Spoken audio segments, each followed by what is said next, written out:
Hey guys, it is Mark Coe for the 3rd of December, wrapping up the end of 2018, and I know it's gone quickly, but I want to take a look today at the E-minis. We had a gap higher at the open last night, the Sunday night futures open, and I mentioned this in the room as I was telling my subscribers. I said, a lot of what you're going to hear on financial news, they're going to talk about a more impressive run in stocks. They're going to talk about stocks being up higher, and stocks certainly opened higher. They opened the week higher. They opened Monday morning higher, but they've really done nothing but kind of sell off since then.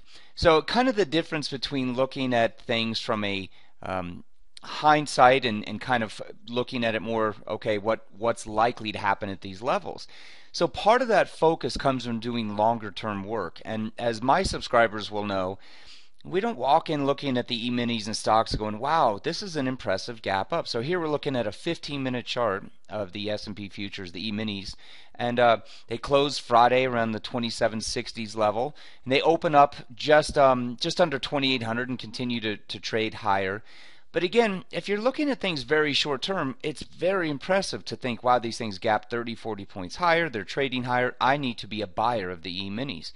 And what my followers will know, as I've been pointing out and continue to point out, is the zones where people are operating from a standpoint of buying and selling. And we have been preferring the buy the dip mentality in the E-minis down to the 2600 level, preferably into the 2630s, and viewing it simply as bottom and top edges. And so when you bring this into focus as top edge in the E-minis, bottom edge in the E-minis, you'll see quite correctly that the viewpoint should not walk in on a Sunday night, Monday morning and think of one, hey, I want to buy these levels.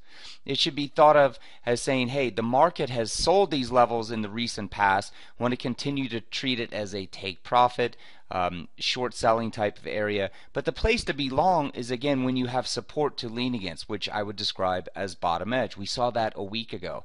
What so much of the retail community tends to do is chase the momentum, where you're constantly watching a move like this in the E-minis and you say, okay, it's traded 2630 to 2810. It certainly has to go higher from 2810.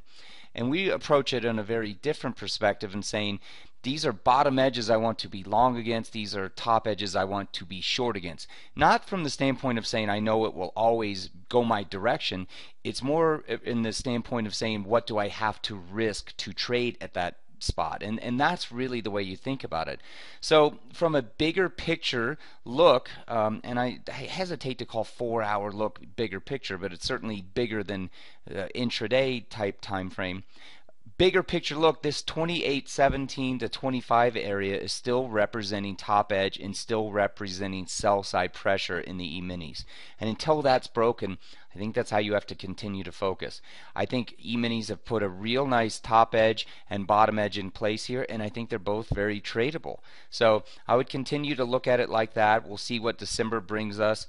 Again, we're just at the beginning of the month, wrapping up 2018, and certainly we've seen a much more volatile last several weeks.